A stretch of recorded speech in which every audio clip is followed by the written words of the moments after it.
Bonjour, bonsoir à tous, bienvenue dans ce deuxième volume du Journal des Jeux. Aujourd'hui à la une, un petit changement de règle concernant l'acquisition de ressources. Ensuite on parlera d'un changement graphique pour les cartes avec l'ajout notamment des éléments. Et on finira avec la présentation de nouvelles cartes et d'une mécanique très spécifique qui sont les keywords.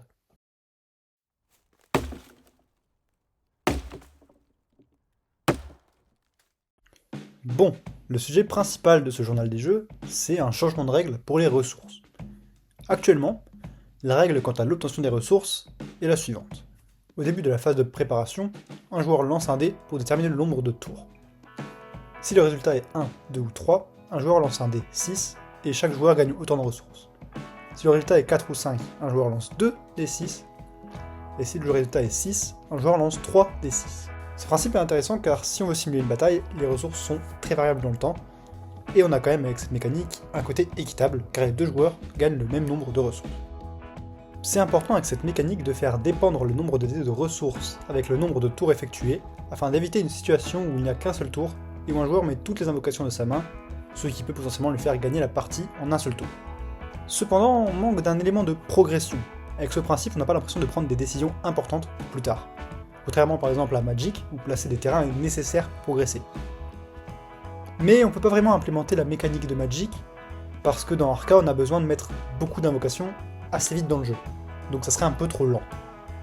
Par contre, si on continue de regarder du côté des autres jeux de cartes populaires, on peut s'intéresser à l'Orcana, dans lequel il y a un principe qui est tout simplement de placer des cartes de sa main dans une zone d'encre, qui est équivalent à une zone d'énergie, et on peut ensuite épuiser ces cartes pour les utiliser comme ressources. C'est globalement cette mécanique-là qu'on va essayer d'implémenter, avec un petit changement. Ainsi, la règle serait la suivante. Au début de la phase de préparation, chaque joueur gagne 10 ressources et peut placer une carte de sa main, face verso, dans la zone d'énergie. Cette mécanique permettrait d'avoir un sentiment de progression similaire à celui de Magic, avec la possibilité, si la partie dure suffisamment longtemps, de jouer beaucoup de cartes de haut niveau ou qui coûtent très cher, tout en permettant de jouer plusieurs cartes de niveaux différents, et ce, dès le début de la partie. Alors, il va falloir faire des tests sur cette mécanique. Pour l'instant, on n'en a fait qu'un seul, et c'était assez intéressant, en tout cas beaucoup plus que la mécanique 2D. Il faudra juste faire plus de tests pour essayer de vraiment ajuster cette mécanique. Bien, maintenant parlons un peu d'un nouveau changement graphique pour les cartes. La dernière version avait l'air de vous plaire, ce qui me fait chaud au cœur, et j'ai envie de rajouter une petite subtilité à ces nouvelles cartes, en ajoutant un élément.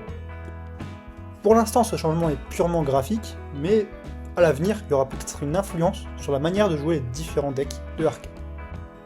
Alors, pour l'instant, il y a 4 éléments qui sont eau, feu, terre et air, mais il y a clairement la possibilité d'en rajouter d'autres, potentiellement électricité ou quelque chose comme ça. Il va surtout falloir voir pour que toutes les cartes puissent être dans une de ces catégories. La semaine dernière, je vous ai présenté la nouvelle version des cartes avec l'ajout des effets. Et qui dit effet va dire des effets qui vont potentiellement être très communs. Et donc, un peu comme dans Magic, où il y a des mots-clés, des keywords, on va ici créer des pastilles qui vont être sur les cartes invocation et qui vont représenter un effet spécifique. Par exemple, si on regarde le roi, il a un keyword en forme de 1, ce qui signifie unique. Ça veut dire qu'on peut avoir qu'un seul exemplaire de cette carte. Un autre keyword qui existe déjà, c'est bloc, qui permet basiquement d'empêcher une attaque de passer. Par exemple, si on place mur ici, on ne pourra pas attaquer la carte qui est derrière si on est sur la même ligne.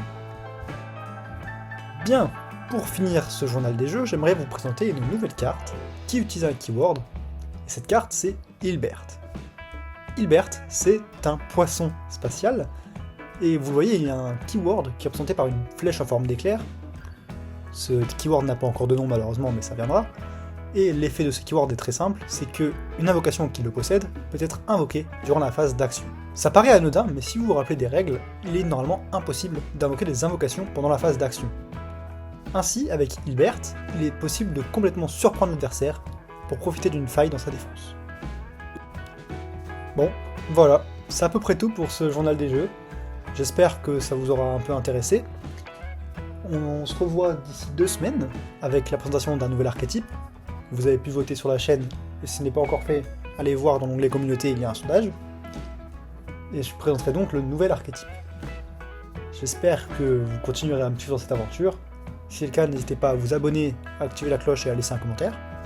C'était Ben, à bientôt.